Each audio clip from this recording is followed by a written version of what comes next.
We are here live for another wonderful episode and wonderful show of the DPT to CEO podcast, where we are interviewing practitioners and business owners all across the country to learn their secrets and how to work for themselves, all the ins and outs, pros and cons, and how to help you transition to working for yourself full-time, clinician who is listening to this. Today, we have a very special guest, and I'm really excited to share her story with you guys, and she has tons of advice. Like the last time we talked, it was like wise little quips like every 5 minutes that I loved. And so I can't wait to share all of that.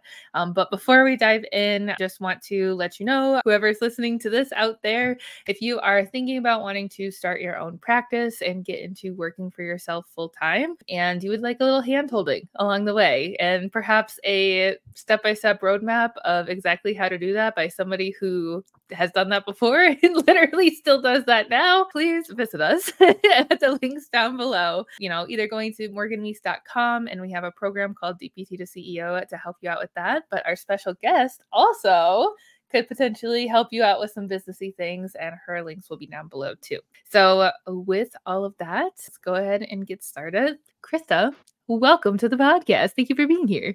Thank you. Thank you for having me. I'm excited to have found you on the in internet land and then connected. And like she said, when we met up to talk about if we were going to do a podcast, I felt like we were very aligned, and just your joy for wanting to help therapists and support them was just so obvious and so evident. So I am very excited to be here today. Yay. Yeah.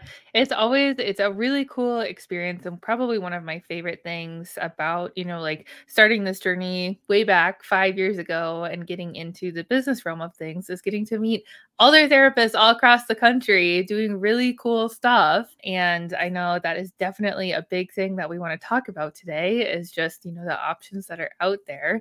But I guess, Krista, if you could tell us a little bit more about you and your background and kind of what you're doing now. Yes, absolutely. So I am actually an occupational therapist by trade, and I've been in OT for probably 15 years, something like that. Mm-hmm. I practiced clinically for a solid 10 years between maternity leaves and moves and all that kind of stuff. But then we moved to a really rural area, and it just wasn't a fit anymore. And I tried to keep going where I was, and it just, things were not working out. And so I eventually found my way into copywriting and marketing, which was not even remotely on my radar when I started looking for non-clinical jobs or alternative ways to earn money or anything. And so now I own and operate a marketing agency and primarily focus on copywriting and marketing strategy for clinician-owned businesses, and also kind of those med tech businesses who target clinicians with their marketing, because it is astounding how they can know so much about the market, but completely miss when it comes to talking to us and trying to relate to us on any way. I'm like, you can tell you have never been a therapist. You've never once dealt with all the things that we deal with in clinical care. So now that is my business. I write for other people. I set up marketing funnels and launch plans, and I love it. I love what I do. And I definitely use all of my OT background every day and with every project. It informs everything that I do in my business today. That's awesome. That's so cool. So, your OT background definitely helps you with all of the work that you're doing now. And I guess if you could take us back to when you first got the light bulb over your head, oh, I should get into copywriting, and marketing stuff. What was that transition for you, and how did that go?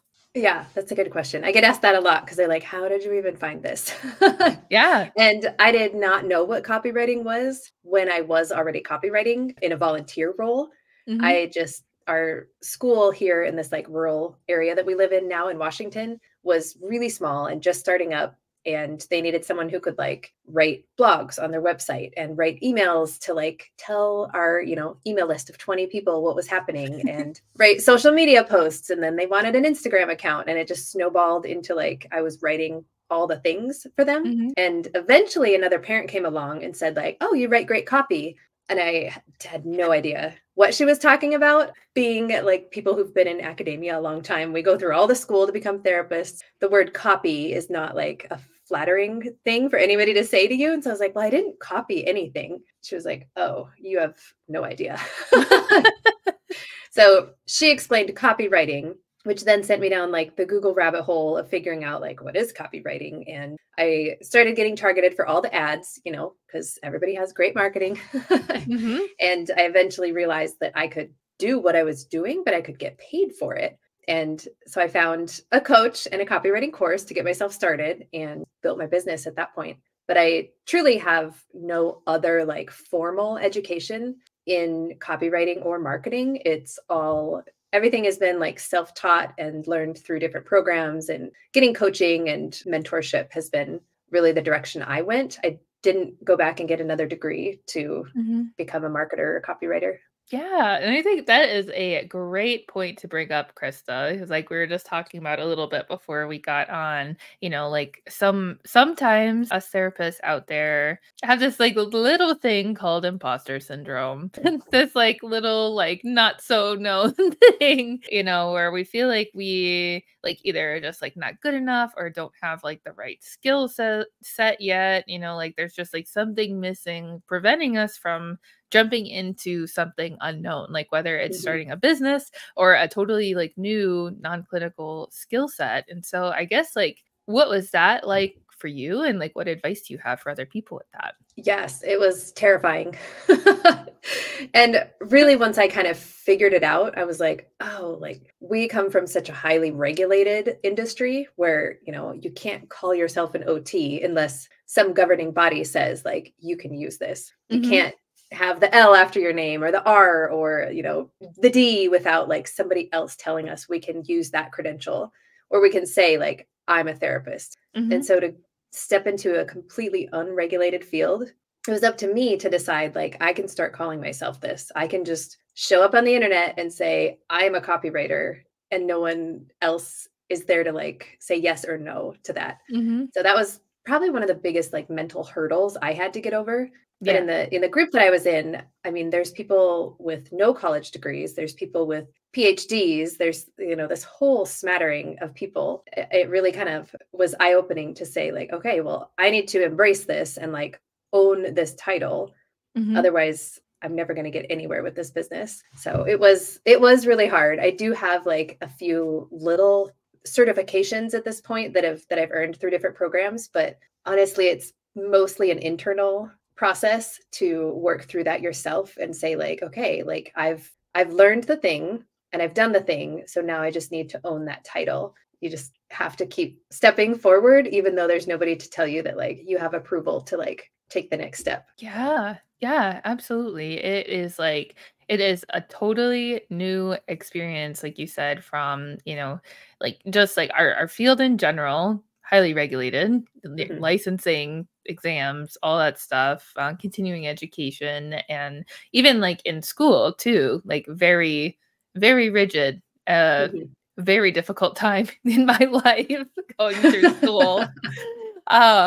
You know, and like we work really, really hard to like make sure that we're like hitting certain like benchmarks and checkpoints, I guess, like in order to feel like, okay, it's good enough. And like you said, like this other person said that I am, so like I must be. And when you are getting into all of these other skills, like it's just really interesting. And especially if you're on the internet, like anybody can call themselves anything. Yeah. If it's not a protected term somewhere, anybody can step into that role. Yeah. Somebody who doesn't even speak English can call themselves a copywriter. And if they have somebody write a website that says, I can do these things, like they could get clients. And, you know, just like any other industry, like the people who are good at what they do tend to continue on and rise to the top. And the people who are terrible tend to just kind of fade off into the background eventually. But yeah, there's no actual like anyone telling me that I could do this, it really was like the hardest mental hurdle. That and the other hard part, I think, is if you switch into non-clinical, is that feeling that you're like walking away from your profession and you're like abandoning it. And I don't know, there's all this weird like head trash that comes up when you start thinking about doing anything different outside the system, because we're really taught to be rule followers and to stay within the lines and do everything the same way. And you have to start like shedding all those layers in order to step into entrepreneurship and succeed and still sleep at night. Yes, which is a good thing to do. Yes. Pro yes. health tips here on this podcast. Yeah, 100%. And like, I'm glad that we're talking about that because I know that that was definitely something that I went through probably like for the first like good year and a half to like working for myself because I was seeing patients, but I also had like such a passion for business and marketing and wanted to do that as well and sort of like step away from like treating all the time. But it was so hard. Like I felt so like stuck to it. And probably wasn't even until like last year where I started like telling people about what I did, when somebody comes up to you and they're like, oh, like, what do you do for work? Probably last year where I started saying first, like, I'm a business coach and I help other healthcare practices. And I'm also a physical therapist, who treats patients. But for a while, like, even when I was starting like business coaching, I would only identify as a physical therapist. You get so attached. I mean, we work so hard for it. So it makes sense, but it's almost like an identity crisis in a way. Yes, absolutely. Yeah. I remember switching even just on my email signature, switching it from like occupational therapist, copywriter to like reversing the order on those two. And I think that is a big step when you start identifying first with your new role or your new career or your new whatever it might be. If it's private practice, it's like I'm a business owner and a physical therapist or just even owning and claiming that side of it instead of I don't want to say just because like you said, we worked really hard to become therapists and it still does mean a lot and it stands for a lot, in my opinion, in my completely biased opinion. Same though. Yeah. But it's also important to claim those other sides of things. At this point, I'm a marketing strategist because that's like the first role that I step into with clients. And then I'm also a copywriter because oftentimes that strategy leads to like, we have to write some stuff and we have to like publish it. And then kind of at the tail end is occupational therapist. I haven't let it go yet. I don't know if I will, but I don't think I will either. It's still there. And it's like, it is a really, really cool thing, and I think it gives a lot of like context to what you're doing as well, so then like you aren't just some person on the internet saying that they're a marketing strategist, but like, it gives dimension to what it is that you're doing too. Yeah. Especially in the health and wellness arena, because there's a lot of copywriters for health and wellness, like in the health and wellness field. And so even to just stand out slightly to say that like, oh no, I'm actually a practitioner also. Like I worked in healthcare for a decade, to have that on there to kind of help back me up is really helpful.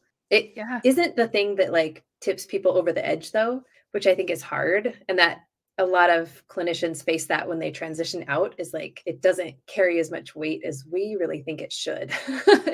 Because we know everything that means. We know like all the interpersonal dynamics and the like systems thinking that we're doing and the problem solving and like resource management, like all of that is in our minds when we say therapist, but other people hear occupational therapy especially and they're like, I don't know what that is.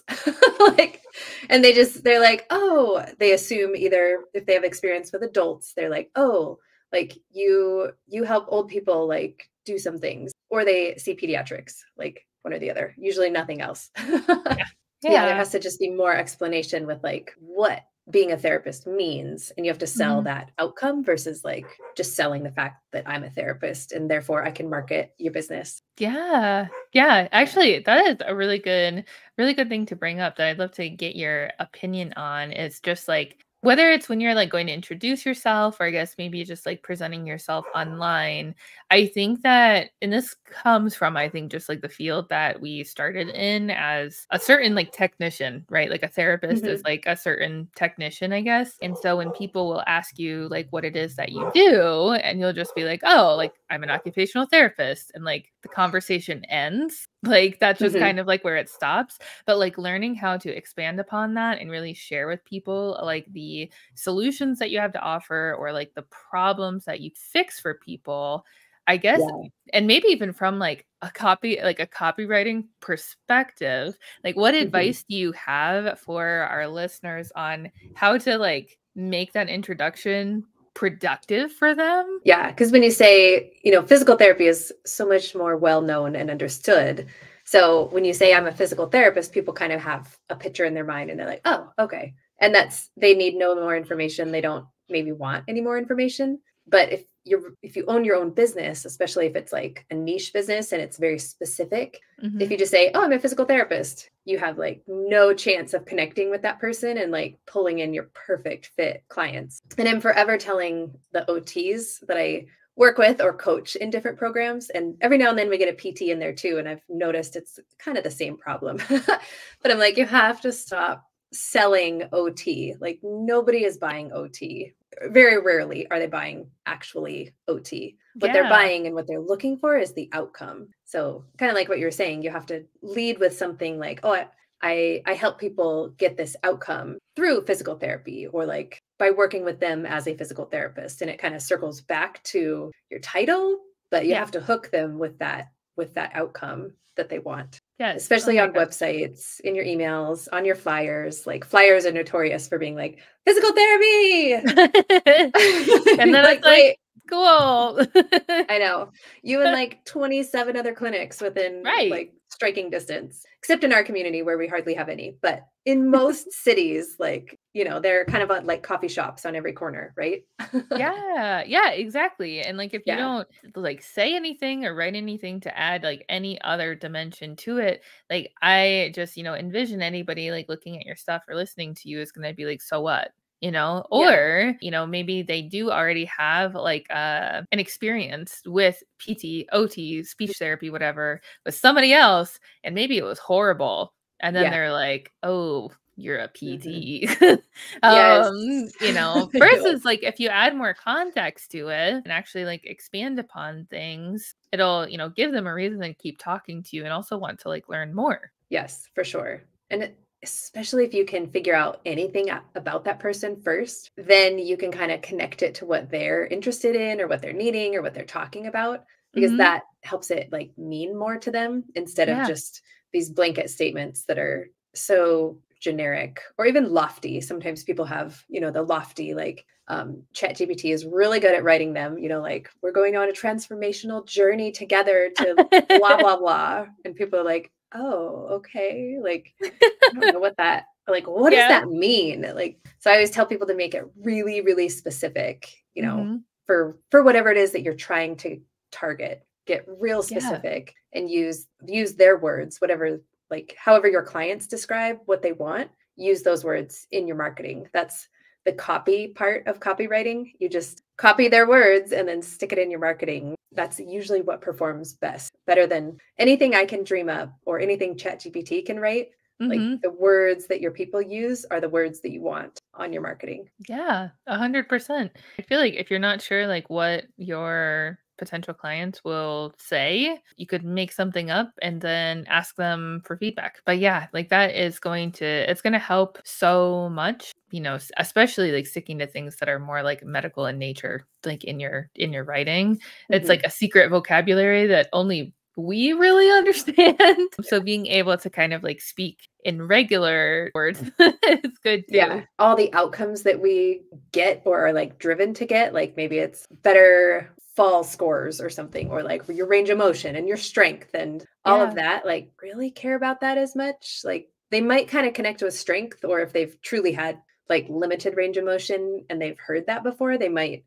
resonate with that, but they care more about like being able to get in and out of the car easy, or like get up and down off the floor so they can play with their grandkids, or get back into whatever sport they used to love, or, really connect it to those like day-to-day things. And that helps people see like, oh yeah, I do want that. Yeah, absolutely. Like if your like potential clients can like see themselves in what you're writing and or the visuals that you're using, that's going to be like much better. Your marketing is just going to be more effective, rather than things that are really bland and it's just like schedule a physical therapy appointment today. Yeah.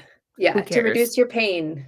It's like, oh my God. Everybody wants reduced pain, but like in what way or for what purpose, or like, how are you different than anyone else on the block? Yeah. Okay. Here's a question that might lead to a hot take. In your opinion, like as a marketing strategist and like being in like the healthcare space, I guess like for therapy, PT, OT, I guess primarily probably, from what you've seen, do you think that there is a niche of therapy, because I do, that is the most difficult to market, like most challenging? From the OT perspective, it's aging in place. Nobody Yeah. wants to buy that. Oh, tell us more. Tell us more about what you've It's seen with that. like, it's the thing everyone needs is to like plan for their eventual decline. And that is Mhm. also the thing that they do not want to look at under any circumstance or admit that will happen. So all the home modifications, like put a grab bar in your bathroom, like get a toilet that's taller for Pete's sake, like any Yeah. little tiny thing that they can do that will then set them up for success. Most adults just kind of want to ignore it. And so there's Mhm. this huge tension trying to like get to those people and not knowing how to get through to them mostly because I feel like they're in denial that they will ever need that. They're like, no, I'm fine. It'll work out okay. I'm like, but it won't. That's the problem. Like, it's just a nightmare the minute something happens and you come home and your house is 0% ready for an injury. So Yeah. I think in OT land, that's one of the hardest ones to get through to. Because with Yeah. pediatrics, it's pretty easy to connect with people, and Yeah. pelvic health is really coming out and people are starting to like get it and Yeah. admit like, oh, maybe this isn't normal and I can get help. And yeah, but the aging in place is like they don't want to have anything to do with it. I'm curious Um, from PT. I mean, I don't work with many PT private practices, so I probably have a blind spot there. What the like hardest? I think the any hardest like thing. sports PT clinic, they all look the same when you look at their marketing. Like they're all just that very generic outpatient ortho. I was an athlete in college and then I became a physical therapist. And so now I work with athletes. Like that Mhm. storyline is pretty generic. Pretty overdone. Yeah. Yeah, I even told my cousin that when he was applying, he wanted to apply to PT school. And he's like, Yeah. well, I played like elite level rugby and then I got hurt and I did therapy. And I was like, you and every other person applying to PT school. And he was just like, what? He was so astounded. I'm like, I'm sorry, it's just the story. I mean, it's a good story and it is like a good reason to get into PT. It's just, there's got to be something else, right? Yes. And So, we need like a megaphone to play this podcast through later. for every Oh, aspiring PT student, if you're listening, dig a yes. little deeper, like one layer deeper. Why do you care? And that's kind of Yes. how with marketing, it's that people go for that first layer of, oh, people want this, or like people like the aging in place. They don't want to fall in their home and they want to be prepared to stay in their home. And it's like, Yeah. well, what's that layer deeper? Like, what are their Yeah. emotions, or like what are their fears that they're having that they won't admit? And those like gruff old guys are never gonna admit to it. But once you say it, they're gonna think about it later that night and be like, she's right. Yeah. Yeah. Like that, it's like it's so, so, so important because like you're just I think like when you're in private practice, if you're not digging that deep with your marketing, you're just not gonna make it because Yeah. literally nobody cares. So like you have to bring that out or it's not gonna work. And from like my own experience, I guess like what I have seen is like the absolute hardest quote unquote niche to like market as a especially a brand new like private solo practice Mhm. is general orthopedics. Yeah. Absolutely not. It's not going to Yeah. go anywhere because like unless what I tell people is like unless you are just like the biggest like bone nerd, like joint and muscle nerd and it's like very apparent by how you talk about things that it's like Yeah. the Yeah. best thing on earth. Like it's not gonna have legs. It's not really gonna go anywhere, and then if Yeah. you take it like 1 inch deeper and say it's sports ortho, Mhm. like you Yeah. said, still really tough. But the like Yeah. sports, I guess Yeah. like sports ortho practices, I think that do work really well is when it is a specific activity. So, Yeah.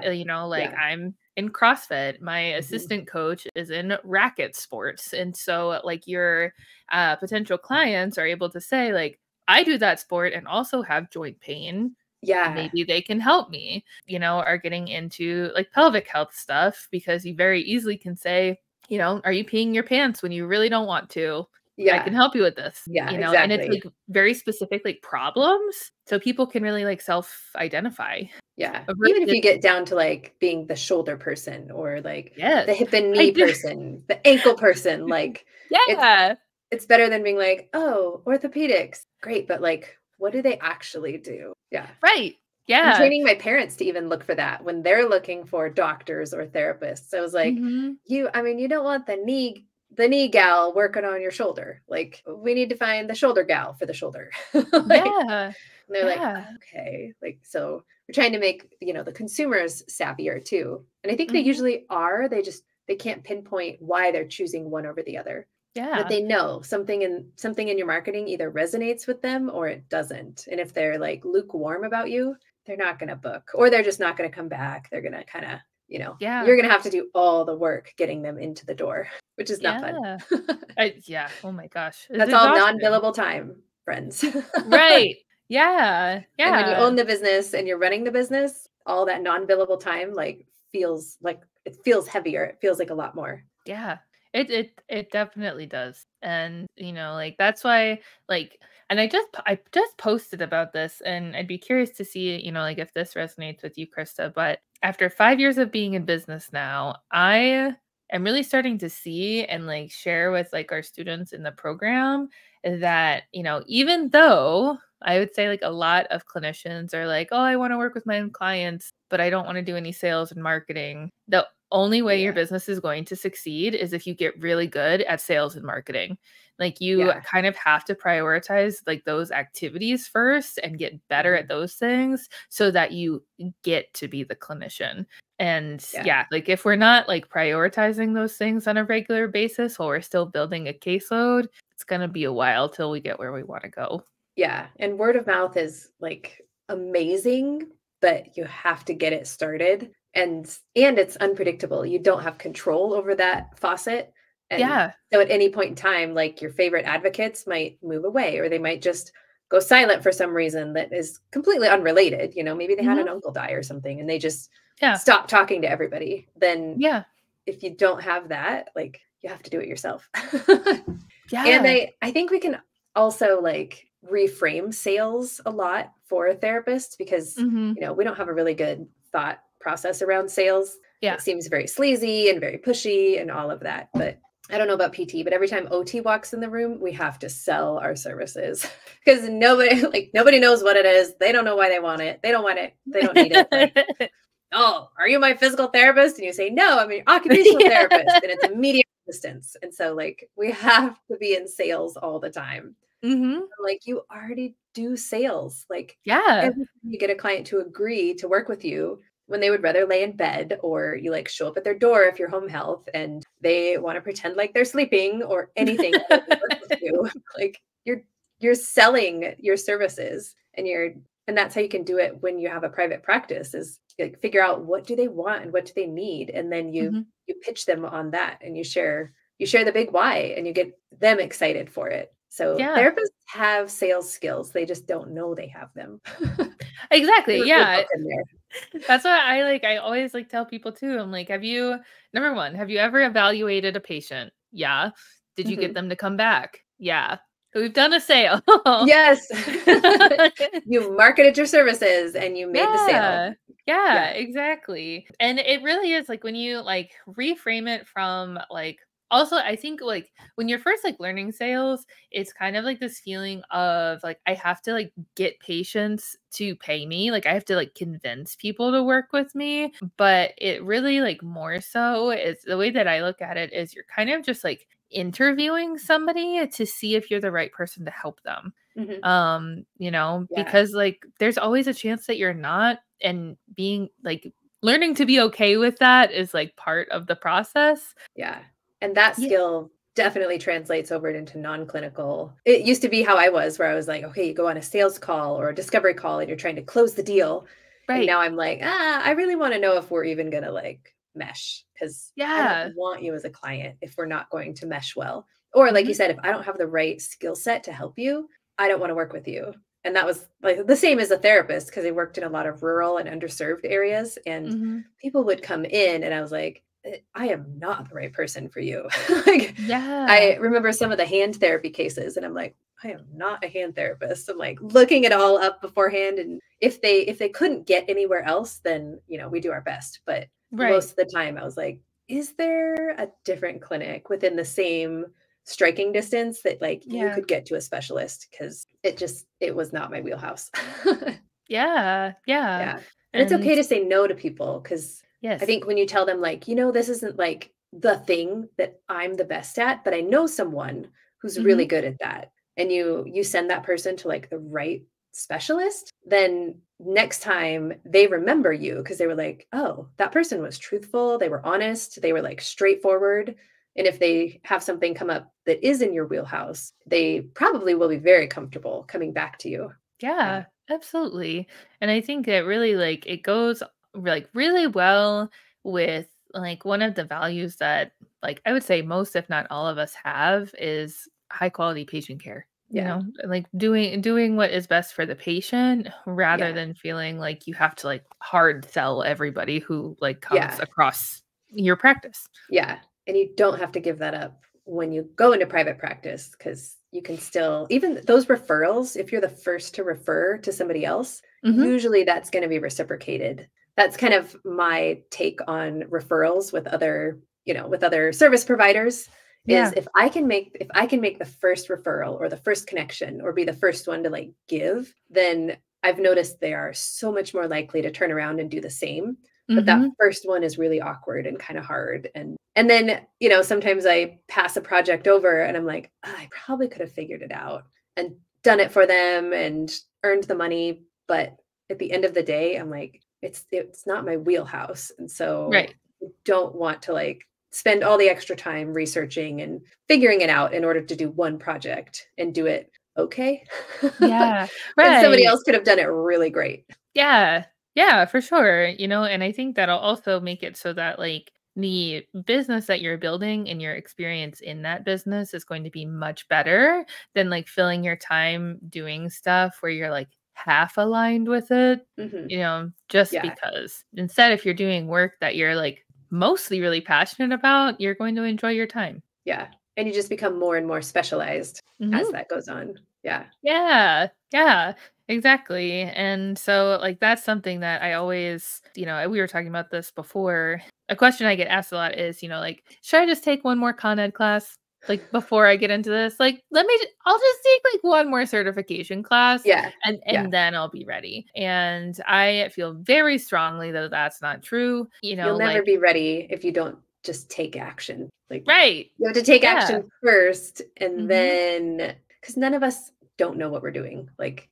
Right. it's not like therapists are going into private practice and they have no skills. Like, Mhm. you've passed the boards, you've got a license, you've probably treated other patients. Like, you already know what you're doing. So build the business, start seeing people, and then, continue learning. But we all do anyway. I've never met a therapist who like stopped learning at any point in time and said, nope, I know everything. I'm never going to get any better at my craft. Not interested anymore. Like, Yeah, that's it's it. just Tapped out on doesn't knowledge. happen. Yeah, it doesn't happen. Yeah, and when you are choosing to do something that you're, like, genuinely interested in, like, you're just going to end up, like, learning on a regular basis anyway because you like to know more about it, and so you're going to get good at it through the Mhm. process of just, like, diving in. Yeah. Absolutely. And it's hard to take that first few steps. Like, Mhm.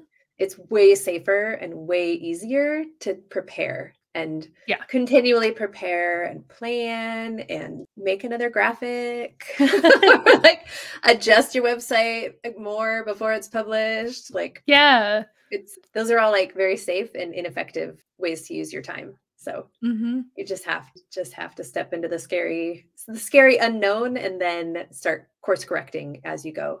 Yeah. Yeah, and, like, what I always, like, tell, new practice owners too is, like, just be honest with your clients. Be like, "It's my first day." Like, Mhm, "I'm brand new at doing this on my own," or, like, "This is a new diagnosis for me," because they're really going to appreciate that, or mhm, even, like, if you are doing, like, non-clinical work and say, like, you had never made a website before, but somebody wants to give you $1,000 to make it, you can be mhm. like, I would love to. I will do my best. And Yeah. please expect a beginner's level work. And they'll be like, Yeah. cool. Yeah. Sounds good. My prices reflected that at that stage. Like Yeah. my prices were low, and that reflected my like confidence in what I was doing. Yeah. Cause somebody had to be the first website that I wrote, and somebody had to be the first sales page I wrote. Like some poor soul was the first evaluation that I did in the intensive care unit. I mean, like somebody had to be the first of all the things. Yeah. Oh my gosh, that's so funny. That like brought me back in my memory archives, like being like on clinicals and stuff, and then my CI just being like, "Okay, you're gonna evaluate this one." And I'm like, Yeah, "Oh my instant god." sweat, like Yeah. I've never even been to school before. I don't know what's going on. Yeah. Oh man. I was at a physical therapy appointment with my one of my family members the other day, and there was a PT student leading, and I was just like, "Oh, I remember being here."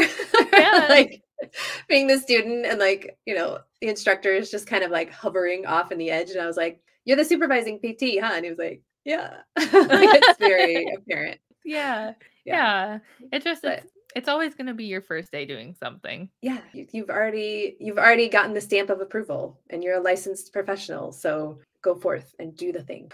Yeah. Do it the Although getting thing. support is very helpful. I know we kind of touched on that before we like hit record, and a little bit during this Yeah. too, but it is like, especially if you find yourself stuck in that forever planning and Mhm. thinking mode and like not taking action, you've got to invest in something and someone to like give you a kick in the butt and Yeah. and Yeah. I mean gentle guidance forward. Yeah. Gentle, like More kick in aggressive the butt. encouragement. Yeah. And that was something that I wanted to ask you about, because I know you did mention, like investing in a coach before and everything, Mhm. and in different programs like as you've been going.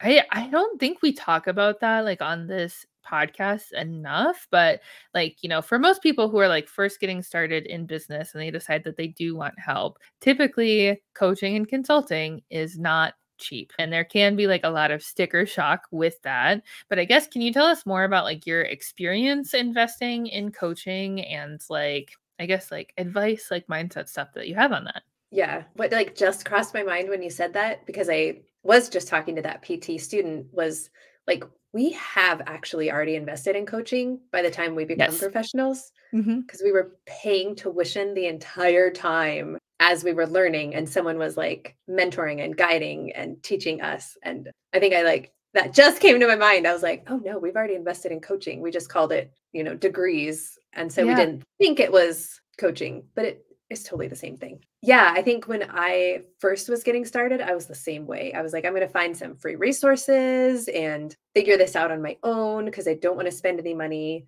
It was actually my husband who was like, who starts a business without investing anything? Like, that's Yeah. just absurd. And I was like, you're right. Like, I don't know. I thought maybe I could. Like, I'm Yeah. extra special and can do this. Like, ridiculous. I don't know. But I thought, I mean, and maybe you can piece everything together from like YouTube and the internet and freebies that everybody has, but it's going to take so much time, and you're going to have Hmm. so much like conflicting advice coming at you Yeah. that the risk for inaction is like so huge in that spot versus getting, definitely vet all the programs. I always tell people like, Yeah. talk to as many coaches as you can, or at least talk to the ones that you're interested in and really get a feel for who they are and the outcomes they get and former students and all of that. And then just go with your gut on what feels like the right direction. Hmm. And I mean, I invested in an initial program, which was a couple $1,000s, thinking that that would be like the one and only. Hmm. Still completely in denial about the fact that like starting and growing a business requires investment. Like, Yeah. and it kickstarted my business, and I was like earning money, and that was great. And then as I wanted to specialize, I took like a sales page specific program. And Hmm. then I took some email marketing stuff just to like continue to refine, which is really the same as getting any other like specialty certification in therapy. I mean, there's Yeah. all the parallels. We just, I guess, because we get continuing education credits in one lane, we feel like it's legit to spend on. Hmm. Whereas business coaching and like templates and support in our businesses, we don't get like credit for it. So we fight we fight it a little Yeah. bit more. I don't know. We were all raised on sticker charts, apparently. we need marks on our chart for everything we Yeah. do. I don't know. But I've since done more programs, and then just general business coaching, like masterminds and different programs, and going to like in-person events and whatnot, because every time I invest in my business, it does pay back, both mindset wise, just realizing like, oh, like I went to an event not that long ago and looked around the room at the multi 6-figure and 7-figure business owners, and everybody was doing something different from what they originally set out to do. And I was like, that's just how it goes. Like, and the people who succeed just continue to go and move and follow that path of their business. And I was like, oh, I think that may have been worth my entire trip to Texas, just to like figure that out and really feel it, to be like, I can shift my business. I don't have to be a copywriter forever. Like I can eventually walk away from writing and have all the other, like the coaching and templates and programs and resources. Like maybe that's where it goes. And that has to be fine. But yeah, it's hard, but you have to invest even if there's no CEUs that come from it. Yeah. In my opinion. And from what I've seen from, business owners in and out of therapy, you find your community, you get support, you find your business besties in those programs also. And then you can go forward together and help each other out. And the value continues to pay off over time. Yeah. 100%. I feel like that was all like really, really, really well said, and like there's so many pros to like investing in a coaching program or like a mentor, and like looking to be in spaces with other people who are doing the things that you want to do. And even though it's like possible, like you said, like you could probably do it yourself. Like all the information is on the internet somewhere, besides the fact that it would be super inconvenient to do it yourself. There's so much value that comes from investing in something. Yeah. Like why would you want to do it yourself? Yeah.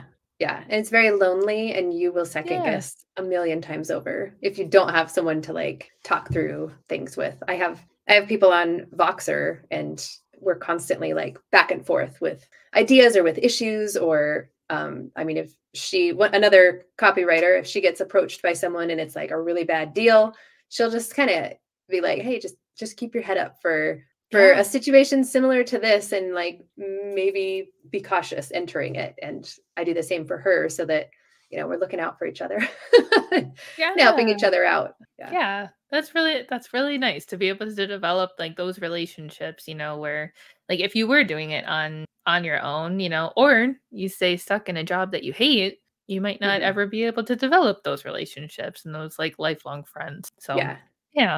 So absolutely. many pros, Krista. So many pros. Yes, there really are. Yeah. And I was terrified to invest when I started. So like, I get it for whoever's listening and they're like, oh, but it's a lot of money. Like, I get it. Yeah. And it was the only thing that started my business, like was being in a program with a coach and going from there. Cause I know I would have just continued to spin around freebie land and tried to and really second guessed myself on everything. So yeah. And for those of us who do really like the feeling of, like you said, the sticker chart and checking things off, having somebody who has a thing that you can check off is also a really good feeling. Yeah.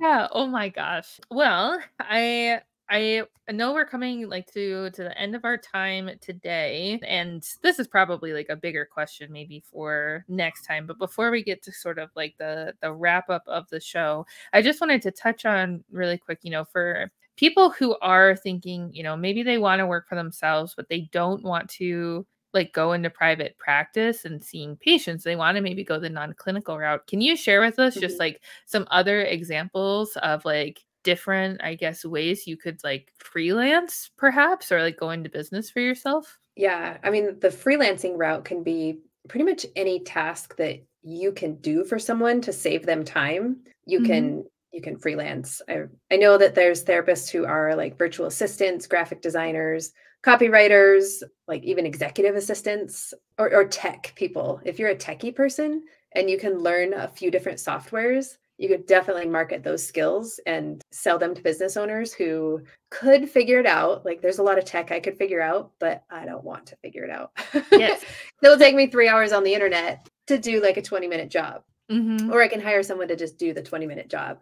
So there's kind of like any task that you can think of that you could figure out and do for all different people is a great way to get a little freelancing business started. That's within your zone of genius. I could never be a graphic designer because like shapes and colors they just don't work for me. Like nobody would ever pay me to design anything. But words, I love words.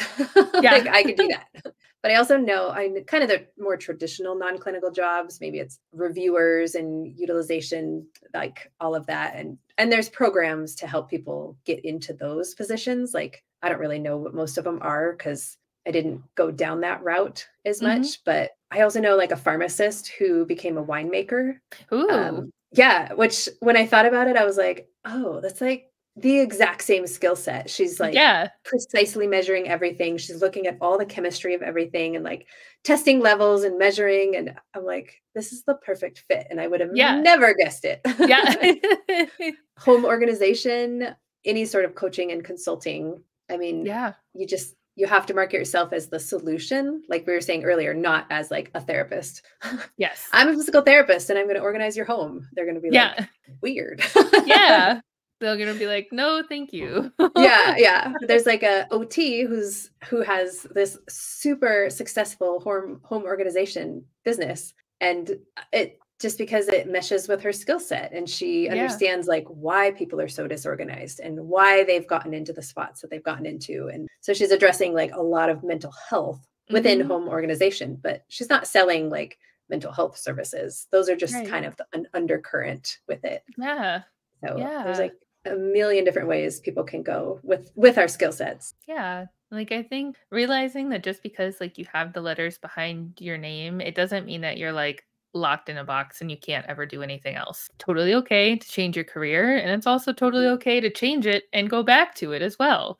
That's the beauty of having a license, I think. I'm keeping mine for that reason. Just in case. You never know. Like the hospital did call like a month or two ago asking, like they were in a bit of a pickle because somebody had passed away very unexpectedly. And so they called and I really, really considered stepping in for like a short-term coverage. The problem was I just have too many clients right now and too much not too much to handle, but too much to handle in addition to stepping back into the hospital. So I had to say no, but I was like, this is why I keep my license though. Because maybe next time something happens, like I'll say yes and I'll go back to inpatient and I can do that because I still have my license. Yeah. So it ends up giving you a lot of flexibility, you know, even if right now, if you feel like you're very like caged in, if you look at it differently, there's actually like a ton that you can do. And it's very empowering to have the degree that we have. So with all of that, Krista, thank you so much for being here. But before we go, can you tell us a little bit more about what your business is, how you help people, and where we can find you? Absolutely. When I started my business, I did not slow down and try to figure out what should my name of my business be. So everything is Krista Frahm, Krista Frahm Agency, like my email, my website, my LinkedIn, my Instagram, like everything is all the same. And it was just one of those decisions that was like, I will not stop here and spend an hour or like spend months trying to figure out a business name. So everything is my name. Yay. Frahm is the last name. Nobody can spell that very well, but if you Google it, I should be pretty much the only thing that comes up. Which is great for SEO. That's really what you want. I provide marketing support in a lot of individualized ways for business owners, which is very OT. I know, like it's all very individualized. A lot of like email marketing, sales page copywriting, sales funnel creation, so that when you catch someone's attention, you have a direction to send them and it keeps nurturing them and connecting with them until they're ready to make a purchase. And like I said earlier, also some of those medical tech companies who want to speak to therapists, I work with them because they don't quite get it. And it's amazing what they have in their marketing when you don't say like, actually, like you're just half a step off. Like, and that half step throws off every single therapist, like from trusting you. I do write done for you services. I provide some coaching and consulting. And I also have started to provide implementation for people because I've realized that every therapy business owner thinks they're going to do it themselves and like have time to do it themselves. And they will not.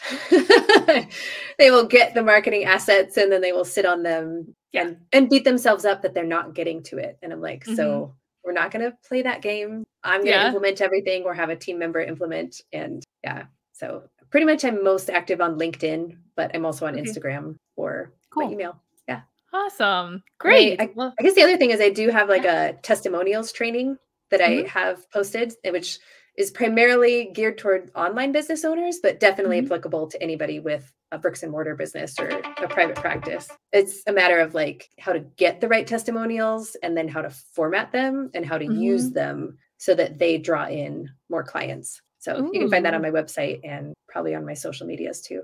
I'm not a social media whiz. Staying in your zone of genius. Yeah, well, that's great. I know that'll be really helpful for people. So definitely, if you're listening and that sounds like something that you're interested in, all of Krista's links will be in the description below, either below this video or below the podcast in the show notes.